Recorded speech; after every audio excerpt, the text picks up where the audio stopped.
have a very special guest for you tonight. Louder!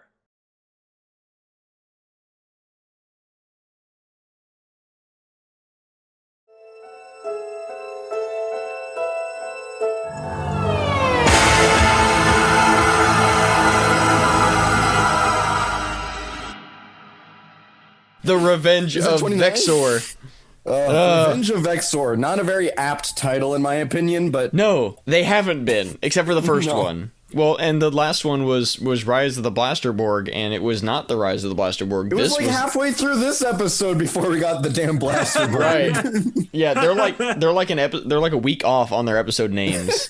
This is our third episode in the Shadowborg arc, and halfway through it. Yeah, halfway. Yeah, it was again on a prayer. Pretty good. I mean, we at least left off and we were like, oh man, it's gonna end now. So that's good. Right. That's still a good sign. We open with some cops getting coffee and donuts at apparently a donut shop. That is the last of the Beetleborg comic books. We deserve a break. Come on! The Magnivores come up and just demand donuts from the server. I want some donuts. Give them to me now and set my friends up too. And make it snappy donut do. Yum! Then the cops see them and just steal the donuts from them. Like the cops just go, "Oh, those are ours." A couple of kids who are up to no good. I don't know if they were meaning for the cops to look like the good guys because they're shitting on the Magnivores, but they still didn't look like the good guys. Like no, they still look like they still look like empowered assholes who stole donuts from somebody who just happened to be the main villains. Cameron, you had a brilliant joke whenever we first saw the. Oh yeah, we opened on the episode and the two officers are walking away with their donuts, and I was like, oh god, they brought the pig monsters back. And I wasn't paying attention, so I thought he was serious. It was hilarious. You should have been there. Thieving coppers! You can do this! We have a rights, you know! Hey! Yeah, so presumably this is right after last episode because they're talking about why would they pick Josh. Please, Drew. No way. But he's gotta be the white Beetleborg. Drew is understandably not thrilled about this decision. Joe seems pretty chill with it. She might have a crush on Josh. It's hard to tell. She keeps saying he's cute. She literally does. It's very obvious. Yeah. Are they trying to convey a like brother-sister thing? Like, oh, Drew's just being protective of his sister because she likes a guy? Like, no, because Drew has a crush on Heather, so that's just a competitive thing. Exactly. I think it's just a competitive jealousy thing, yeah. But then Roland is equally as enthused as Joe. I think Roland's he's more just being excited petty to have another Borg. Well, and also probably why he's so excited about it or enthusiastic about it. He doesn't have a crush on Heather, at least that's painfully obvious in the way that Drew does. He's like, we got a new Beetle bro, dude. Like, but he's gotta be the white Beetleborg. He's got everything. Like what? He's tall. He's cute. He loves Beetleborg comics. He's cute.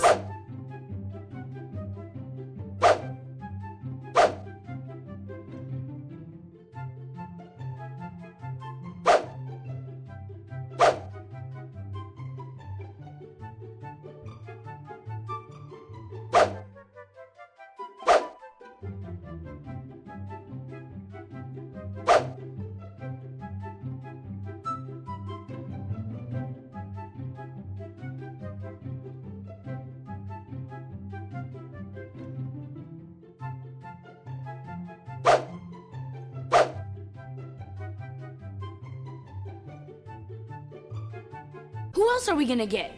Van and Trip? All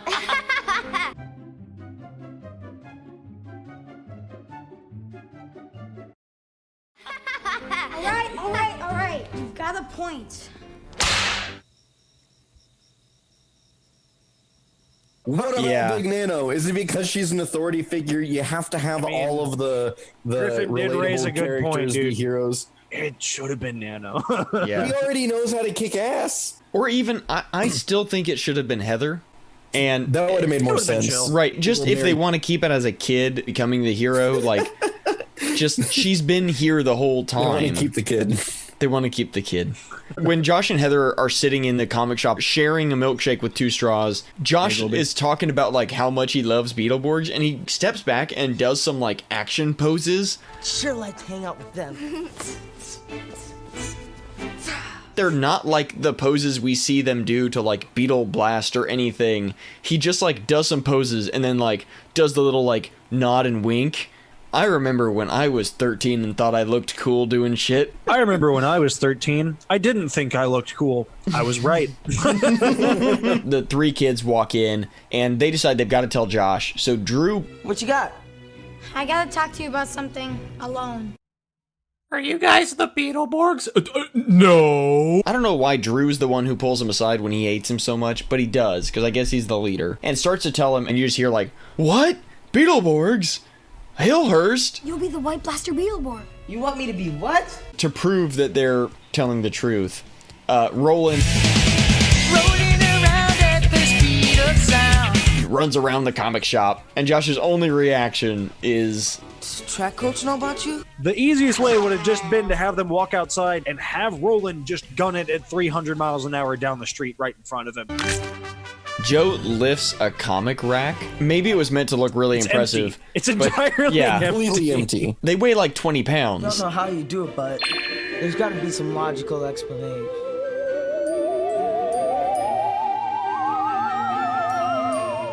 But then Drew, he brain powers some candy containers. To Josh's credit, you could fake the shit out of that.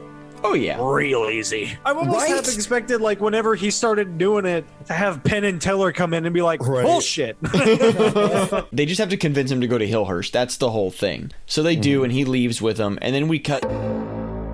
Vexor's in the catacombs. He has, it looks like those metal detector wands that TSA have, and he just waves it over that slab that Shadowborg was built on, and Shadowborg materializes.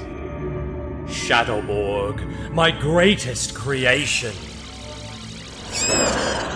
Since those pathetic Magnivores are incapable of doing my bidding, my precious Shadowborg will. Yes, Vexor. I am here to serve you. Prepare yourself for the strongest dose of evil this world has ever known.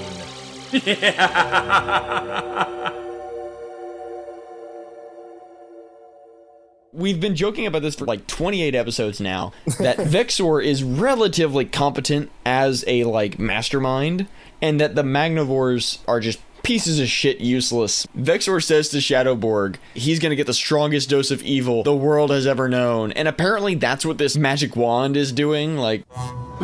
Jelly-filled, my favorite. Yeah, they look good on you too. The Magnivores are in the back. They've somehow gotten into the van, eaten all the donuts, and are now demanding they be let out. There's doors on the van. Right, but they took off driving. Like, I guess they can run faster than a moving vehicle? I don't know. Aren't we supposed to be doing something? Vexor's comics! We gotta get out of here! Let us out! These fucking Magnivores pop out of a police van after stealing arguably stolen contraband, and then... It's donuts. Jara... The contraband is donuts. Yes. Jara snaps... They Robin Hood or their own she like snacks. she lightnings or whatever the 2 cops, and their pants fall down and their boxers are exposed, and somehow they manage to not murder everyone in sight. One of the cops looks a lot like Val Kilmer from Heat too. God, he does. We just cut right away from that. That doesn't matter anymore, and we'll never come back up, I promise. Okay, I'm going.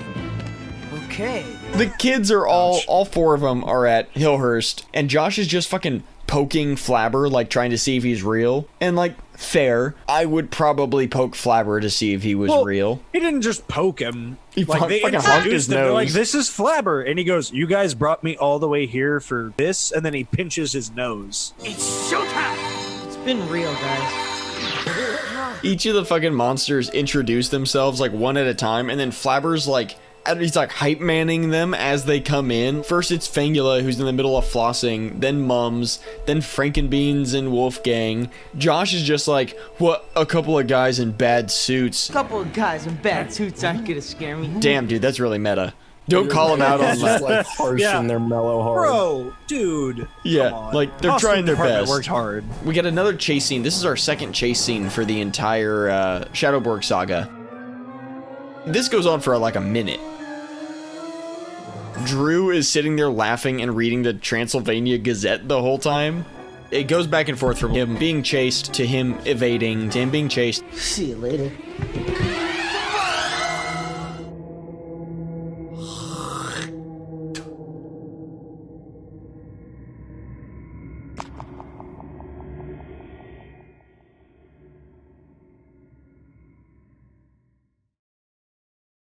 Hey, this is Drew Griffin. I'm your editor for Big Bad Beetle Bros. Did you know this episode was originally published in July of 2020?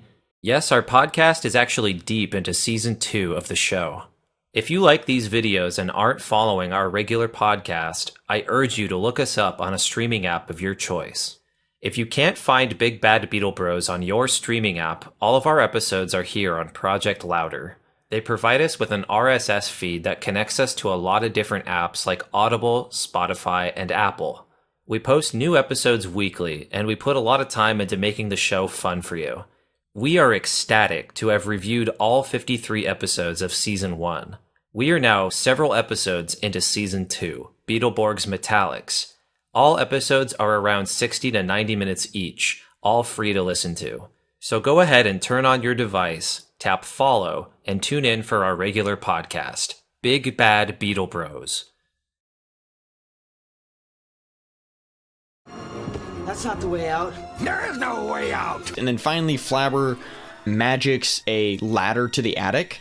He goes up, and it just looks like there's just this crazy dude in the attic. We're like, wait, who the fuck? Oh, it's Art Fortunes. He's in the fucking attic. Yeah, he's in Quincy's room. He moved in. And he's just up there just like sketching. He's got a bunch of papers. Little did we know he was actually just trying to fucking skip out on his landlord back in her bar. No? Can't chat now, sorry. Who are you? I'm Art Fortunes. You aren't my new White Blaster Beetleborg, are you? I don't think so. I just don't have the time. Whoa, you really are Art Fortune. Then those guys really can't turn into Beetleborgs. Yes, you can help me bring my newest creation to life. I'm not so sure about this superhero stuff. After all, I'm new in the neighborhood. My Beetleborgs are in deep trouble.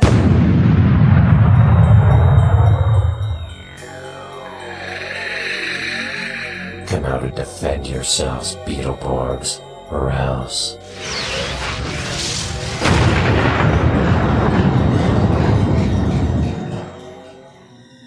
Shadowborg is attacking Hillhurst. Art's like, you've gotta go. You've gotta be the Blasterborg. We're being attacked.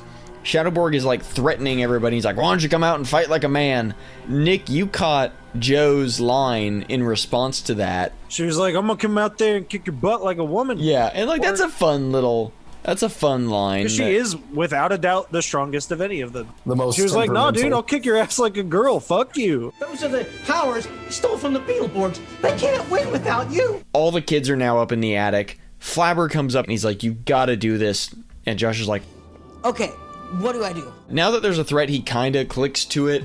So it's like, I wonder how he's gonna transform. Well, Flabber just tells him to go stand by the opening of the attic, holds up the sketch of the Blasterborg, does a little like, Change Josh into a Borg that's white!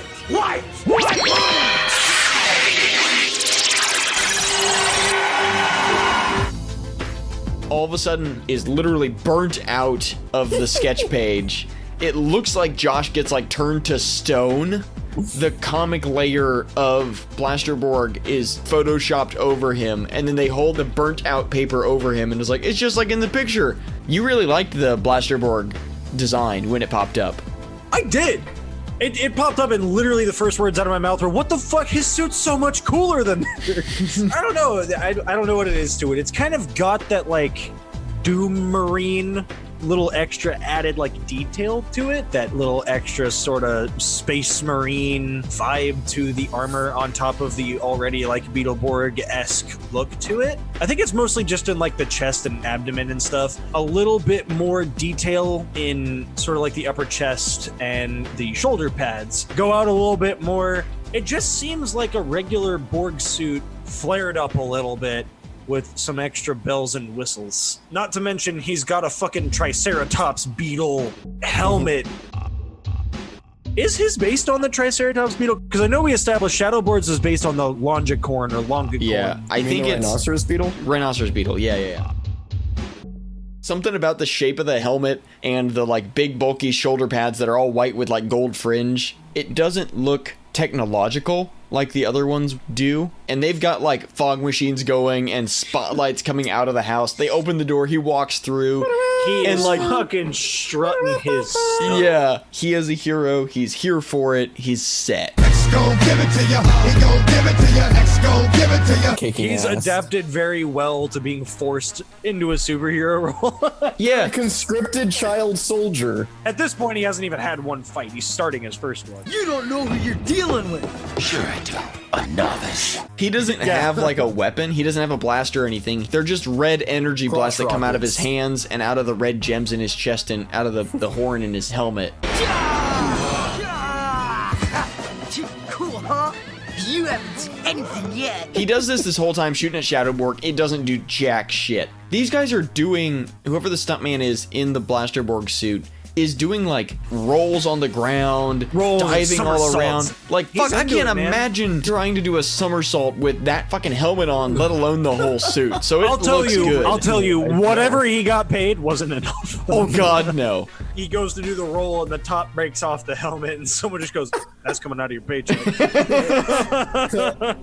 Vexor's in the lab with the Magnivores. They've brought in a wheelbarrow. It's just filled to the brim with comics. Vexor doesn't have time to look at this shit because he is too busy watching his proud son beat the shit out of this. He literally goes, that's my Shadowborg. Yeah, He's it's so proud. I can't wait until Vexor gets to give Shadowborg away at his wedding.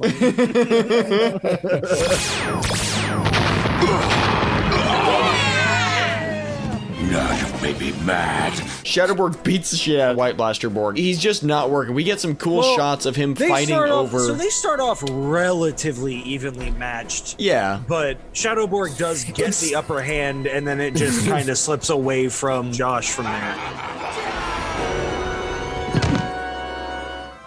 Oh, yes. You can do it, Josh. I know you can. Not while he's down.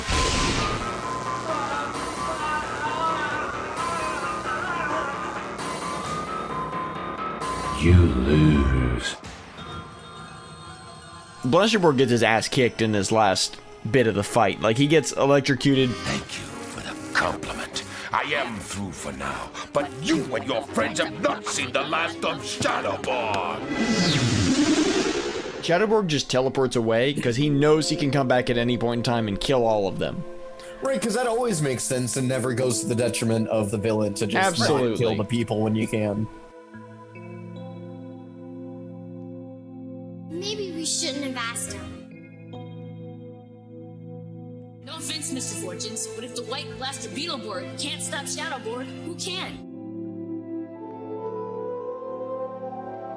Wait just a second here. Are we gonna let some big, scary, bad guy get us down? Hey, we still got the White Blaster Beetleborg. And you still got me. Josh, are you alright? Sorry.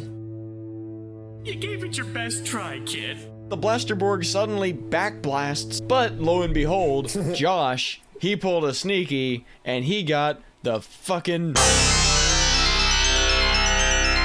those 3 gems that hold the power for the 3 Beetleborgs. Somehow, we didn't see it happen. Power Stone, the Mind Stone, and the Bladder Stone.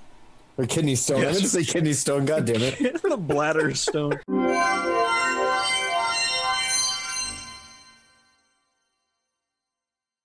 We cut directly from this to possibly the coolest thing we've seen in the last couple episodes of Vexor summoning all the old monsters. Pretty much every suit that they've had since episode 1. One of the first people to come out, a Sword Warrior, of course, because, you know, he's a #1 player. Every top list monster we had is paired with a low list. Like, it's Graxus and It's a Sword top Warrior. list. Then it's Cyber Serpent, Amphead. Amphead. We get Amphead back.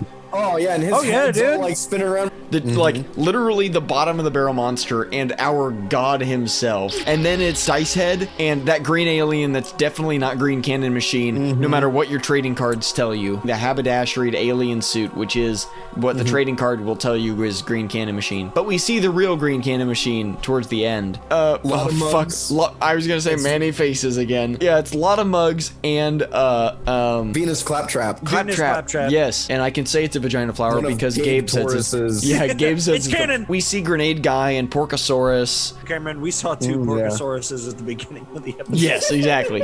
The rat monster is in here too. I can't remember his name.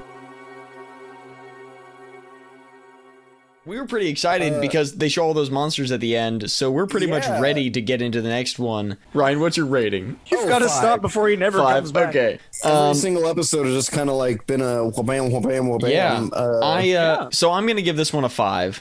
Mostly for the last like 2 minutes. Because seeing all the monsters come back... I'll save us that time and agree with Cameron and that fight scene being 100% American footage was really good quality, I think. I was so happy with it. Whenever they started fighting, I was like, oh shit! There was no cut! I mean, there was a cut, but there was no, like...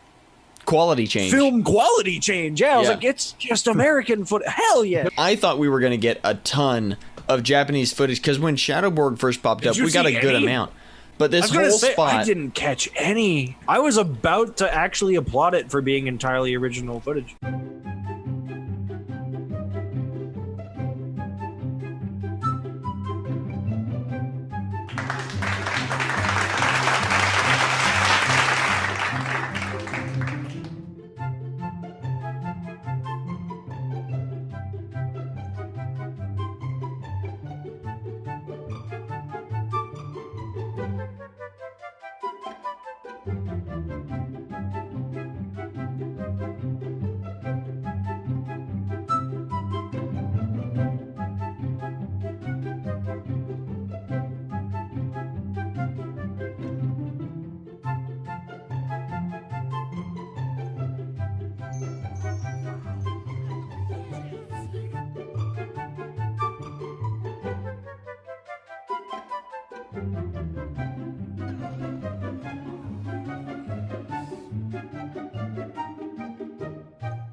From this day on, my evil can never be stopped, even by those odious Beetleborgs.